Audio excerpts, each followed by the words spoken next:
तो दोस्तों 2024 में आके क्या आपको ऐसी लाइटिंग में अपनी वीडियो शूट करनी चाहिए या फिर ऐसी में? तो इस वीडियो में हम जानेंगे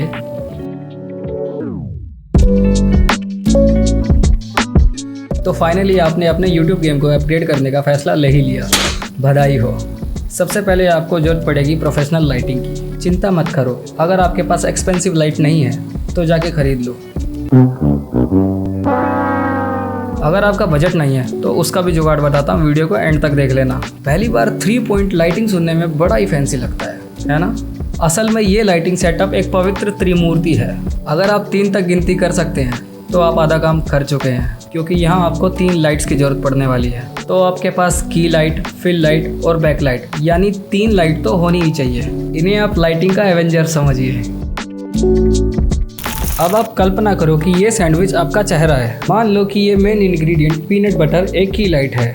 यही आपके फेस को वो टेस्टी वाली लुक देता है, लेकिन ये ज़्यादा हो जाए तो हर जगह फैल जाएगा। जैसे कि मैं इसकी इंटेंसिटी हाई या लो कर नहीं सकता, क्योंकि इसमें एक बल्ब लगा हुआ है और बल्ब भी मेरे पास एक ही मिला था, क्योंकि सॉफ्ट बॉक्स में जो बल्ब लगता है ना, वो पीछे से चूड़ी वाला होता है। चूड़ी वाला यानी उसको घुमा के फिट करते हैं। उसमें अपने इंडियन खटका नहीं है जो ऐसे ही लगाया और खटाक बंद कर दिया। जो होल्डर होते हैं वो आते भी नहीं, वो ऑनलाइन मंगवाना पड़ता है। यहाँ पे मार्केट में तो मुझे कहीं मिला नहीं, अमेजोन से मैं मंगवाना भूल गया था। तो मैं सीधा एक हेवल्स की LED ही ले आया जो घूम के लग जाती है। ये 15 वोट की है। अगर मैं चाहूँ मैं 7 या 8 वोट की भी एक आती है, शायद 9 वोट की आती है, वो भी लगा सकता हूँ। तो उससे मैं इस लाइट को कम कर सकता हूँ। आप देख सकते हो कि मेरे पीछे इतना ज़्यादा अंधेरा नहीं है। अगर इसके पीछे मैं अंधेरा कर पाता तो थोड़ा और सिनेमैटिक लुक आता हमारी वीडियोज़ में, जो आपको बहुत ही ज़्यादा अच्छा लगता। क्या करें, अभी लाए हैं तो इसी लाइटिंग सेटअप से आपको थोड़ा लाइटिंग का ज्ञान दे रहे हैं। जितना मेरे को पता है आपको बताने की पूरी कोशिश कर रहा हूँ। अगर आपके पास सॉफ्ट बॉक्स नहीं है, दरअसल मेरे पास भी सॉफ्ट बॉक्स से पहले एक रिंग लाइट थी। उस रिंग लाइट में तो हम लाइट को एडजस्ट कर सकते हैं, बट अगर आपके पास रिंग लाइट है तो आप एडजस्ट कर लेना। अगर सॉफ्ट बॉक्स है तो अलग अलग टाइप के बल्ब ले आना। अब बात करते हैं फिल लाइट क्या होती है। फिल लाइट एक सपोर्टिव दोस्त की तरह होती है। आपकी लाइफ में कितना ही दुख आ रहा हो, आपका दोस्त आपको हंसा हंसा के, आपके दुखों को भुला के आपकी लाइफ को बैलेंस कर ही देता है। तो इस लाइट का भी कुछ ऐसा ही रोल है। एग्जाम्पल के लिए मैंने अपना सॉफ्ट बॉक्स यहाँ लगा रखा है 45 डिग्री पे, तो मेरी की लाइट यहाँ पे लगेगी।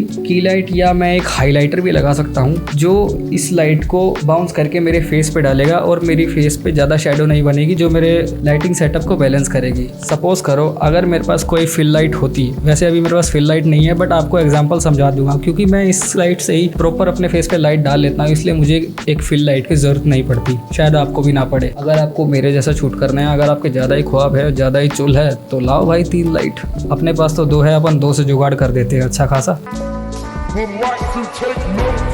तो अगर आपके पास रिंग लाइट है तो रिंग लाइट आप यहाँ पे सही एकदम 90 डिग्री पे यहाँ पे रख सकते हो। थोड़ी सी लोअर पोजीशन पे रख के सीधा यहाँ पे लाइट को यहाँ हिट करना है, ताकि आपके यहाँ ज़्यादा हार्श शेडो ना बने और आपकी लाइट बैलेंस रहे। तो ये काम होता है फिल लाइट का, लाइट को बैलेंस करना। होप आप समझ गए होंगे। थोड़ा कॉम्प्लिकेटेड एकदम रो समझा रहा हूँ, समझ जाना भाई। ना समझ आए तो कमेंट कर देना, कमेंट में एक्सप्लेन कर दूंगा। अब बात करते हैं बैक लाइट की। तो बैक लाइट क्या होती है? बैक लाइट वो लाइट है जो आपको बैकग्राउंड से अलग करती है। ये आप देख सकते हो, मेरे यहाँ पे एक रेड कलर की रिम लाइट क्रिएट हो रही होगी। ये लाइट मुझे बैकग्राउंड से सेपरेट कर रही है। बैकलाइट आपको बैकग्राउंड से पॉप करके निकालता है, जैसे कि आप खुद एक टेस्टी स्नैक हो।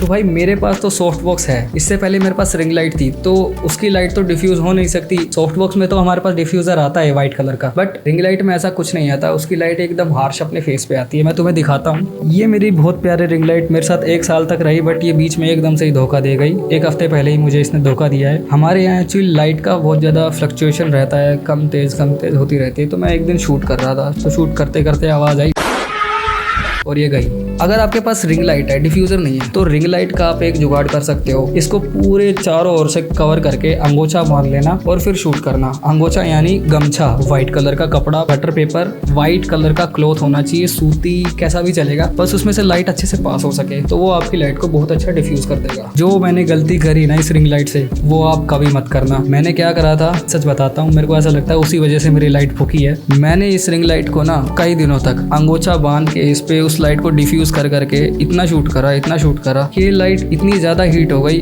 जल पड़ी। आप ऐसा मत करना, वरना इसमें आग लग सकती है। अभी गिर जाती, अभी तो गिर जाती भाई लाइट। देखा आपने प्रोफेशनलिज्म। अब बात करते हैं अपने लाइटिंग सेटअप पे थोड़ी सी ट्विक करने की। आपको पहली बार में परफेक्ट होने की जरूरत नहीं है, बस लाइट के साथ खेलते रहिए जब तक आपको कुछ ऐसा ना मिल जाए जो आपको भूत या आलू की तरह ना दिखाए। याद रखना, लाइटिंग कुकिंग की तरह है, अगर ये अच्छी लग रही है तो शायद ये सच में ही अच्छी है, और अगर ये बुरी लग रही है तो आप बोल सकते हो कि मैं किसी एस्थेटिक वाइब के लिए जा रहा था। लोग आपको कमेंट में गाली भी नहीं देंगे। सफेद कपड़ा ओ ए तो ये थी मेरी तरफ से कुछ प्रोफेशनल लाइटिंग सेटअप की टिप्स। अब जाओ उन वीडियोस को बनाओ और कर दो दुनिया रोशन, या फिर कम से कम अपने स्टूडियो रूम को। तो भाई तुमने अपनी वीडियो की लाइटिंग तो अच्छी कर ली, बट अगर तुम्हारी वीडियो बहुत ही बेकार है ना, तो सच बता रहा हूँ लाइटिंग कितनी ही अच्छी कर लो, तुम्हारी वीडियो कोई नहीं देखने वाला। तो अगर तुम्हें एक डेडिकेटेड वीडियो साउंड के ऊपर चाहिए तो कमेंट में लिख देना bro make a video on audio, I will make that. और साथ में ये भी बताना कि ये वीडियो तुम्हें कैसी लगी और इस वीडियो से तुम्हें कुछ सीखने को मिला या नहीं। तो फिर मिलते हैं अपन नेक्स्ट वीडियो में, तब तक आप सभी लाइट्स की तरह शाइन करते रहिए। Bye. Hello hello hello, mic testing. ज़रा मैं पसीने पोंछ लूँ, क्योंकि पसीने पोंछना भी एक कला है जो मुझे बहुत ज़्यादा आते हैं। पसीने भयंकर आते हैं भाई मुझे, पसीने भयंकर। और गर्मी में शूट करना कोई हंसी खेल का काम नहीं है मित्र।